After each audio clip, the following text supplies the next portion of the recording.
Today on The Chat, it's all about girl power, from a 5th grade designer at Fashion Week to Jacksonville's first African-American lady firefighter. Stay tuned, The Chat starts now.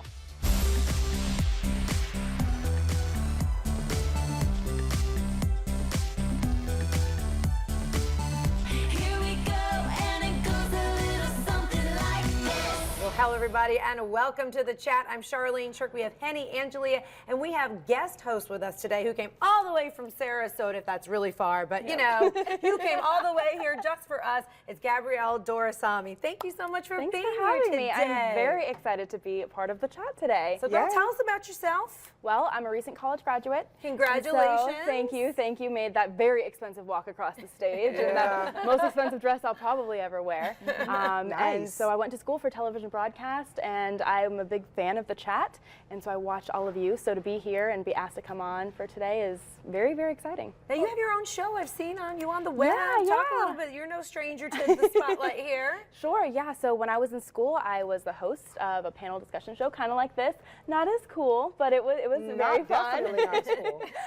And so we did that. I did the news show there as well, and then I've done several internships just in different TV news stations. 5, I think, according to your resume.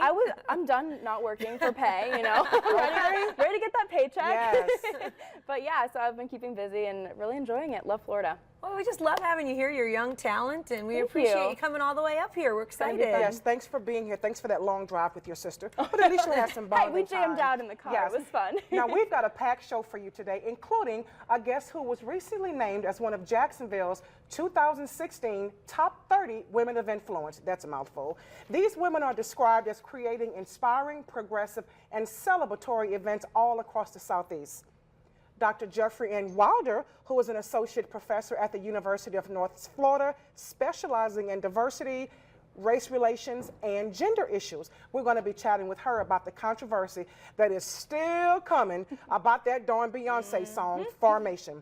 But we also want to give a big old shout out to another woman who made that list, First Coast News' very own Jeannie Blaylock. Both of these are very deserving. Congratulations to both of these women of WOW.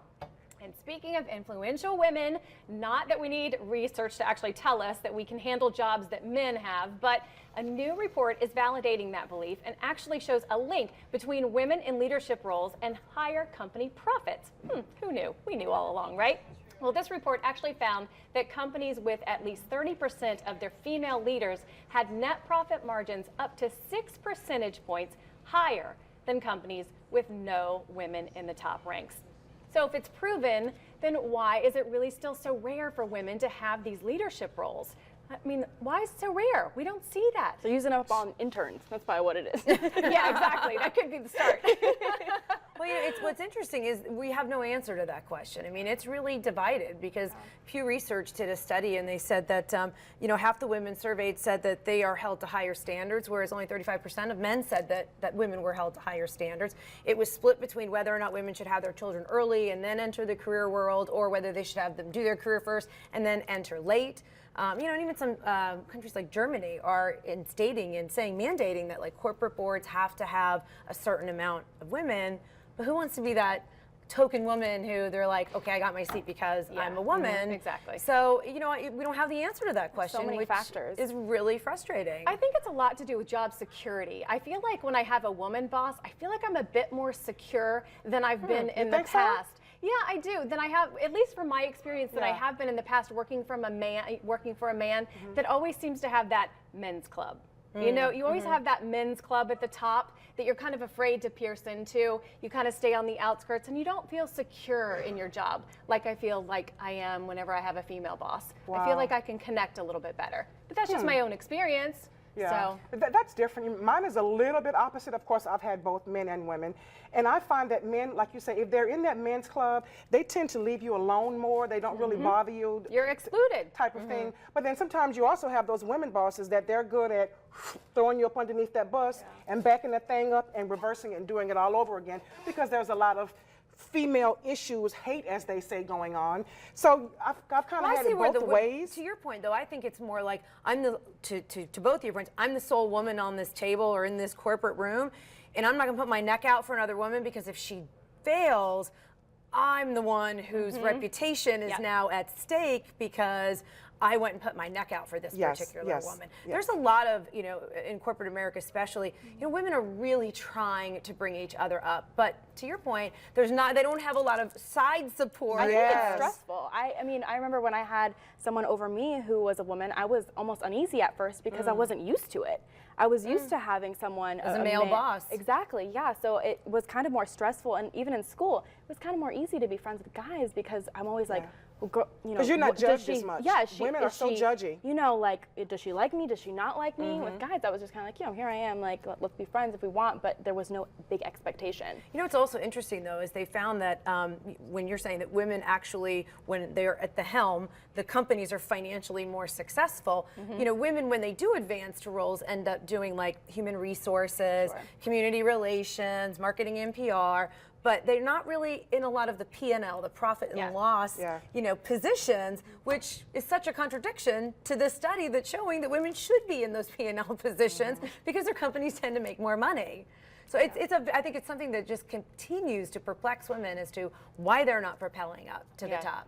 I did some research though, and you might find this kind of interesting, Gabrielle. There was research done on millennials. Well, not millennials. I guess it's kind of 22 to 29 range. And women that were 22 to 29 were actually making more than women.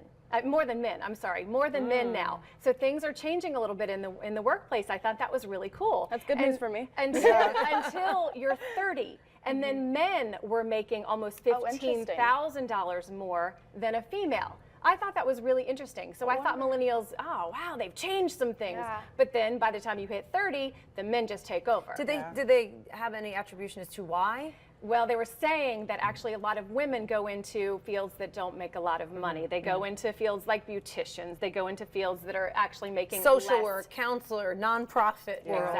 Exactly. More nurturing, roles and not going into male roles. That's interesting. Because when I was growing up, when people were saying, what do you want to do? All of my support group basically said, well, what do you love to do? And so I kind of made my decision on that. Whereas a lot of guys I know, when they made their decision what to major in, it was, okay, well, I want this lifestyle. How do I get there?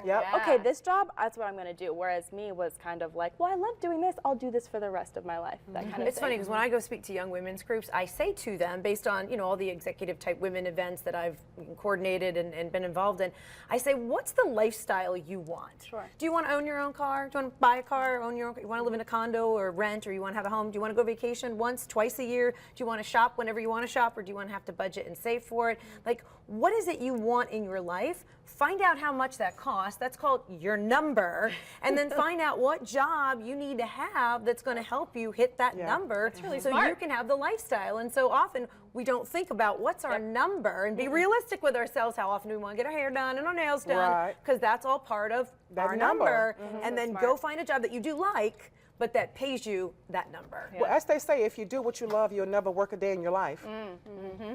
I'm not working. If you don't make that number, you'll be working forever. Both sides, All right, so we are always happy to see influential women in the making, and that is exactly what one 10-year-old little girl has proven. She is after debuting a clothing line, get this, in New York Fashion Week. Egypt Ufule says she was bullied by kids at school because of her weight. Well, those bullies are probably eating some crow today because this little girl took that negativity and designed a line of clothing that includes plus-size fashion, and she landed a spot as the only child designer ever, or in this Fashion Week, I've never even heard of this before, to dress curvy models at Fashion Week. How amazing is that? It's just super cool. Oh, I love it. And when she speaks and when she, I mean, you'd think you're talking to a 20-year-old. She's very well spoken. She's adorable. I mean, this line called Chubby Line, how cute is that? I mean, she turned up a negative into a positive. That's where people were actually teasing her, saying she was chubby. So she went, I'm taking that and I'm going to own it, and it's called Chubby Line. I'm like, that is the cutest. And so she went to Fashion Week, and no, she's not the first child to ever do this. There are other children that have done, or younger. Is there like a special spot folks. they have that they allow the No, it depends. People? No, it depends. And the world, I'll go into that in a minute. That's a little different. But, it's a one-hour show, honey. I know, right? So she actually went in to do this, and it was a really good thing, and it was awesome. And the clothing, everything was adorable that she put together, and she had her friends in it, and she actually dressed adults, which was super cool. However, online, they bashed her, and do you know who did? Adults. Adults were going after her. after the girl was bullied in high school from children, adults went after her online to say they were making fun of her wearing makeup. She shouldn't have that much makeup on. She's 10 years old. She has too much eyeliner on. She has too much lipstick on, and that's not appropriate for a 10-year-old. And she has a fashion line at New York Fashion Week. So what? But that's what what you was got? so rude. I thought, you know what? She was bullied as a child, and now she's into an adult world, and now adults are going after her. I'm not surprised at That at made all, me so unfortunately. angry. Remember, we always talk about those internet trolls? Yes, that's who it was. Yeah. And that was so infuriating to me. I just, and especially an adult going after a child, I thought that was so insensitive and so rude. Or were they going after her? Sometimes we see parent shaming, where one mother will say, "Oh, well, you're letting your daughter wear too much makeup, or you're letting your child do this." So was it more targeted at her mother or at her grandmother? No, because her grandmother's the one that took her to Fashion Week. Her Which, mom by the way, is not the one. let's say how so- she started by sewing clothes for her her dolls baby doll, on yeah. her Grandmother's grandmother's sewing sewing machine. machine. Yeah. I mean, that is just I did that a back in great the day It as was a well. story waiting to happen. Oh, of basically, course. yeah. And like you said, Shar, I love the way she is making all those people that picked on her and bullied her. I love the way she is making them eat crow now, because look at her now. What a great comeback story. right. You know, as a child of her size, I know she got picked on, because that little girl right there, that was little Henny growing up. It was, except for I handled mine a little bit differently. I got sent to the principal's office a lot. Yes, and my mama was called a lot, and I had to get pulled off people a lot.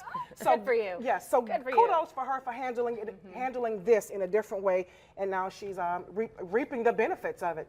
And she, by the way, if you do look out for her, she goes by Effie. Yes. Yeah, she already is like one name. So that's how big she's already got. That's important. All right, well, we've got more Fashion Week to chat about a little bit later in the show. Our expert is giving us a preview of some of the trends we can expect to see, and they are gorgeous.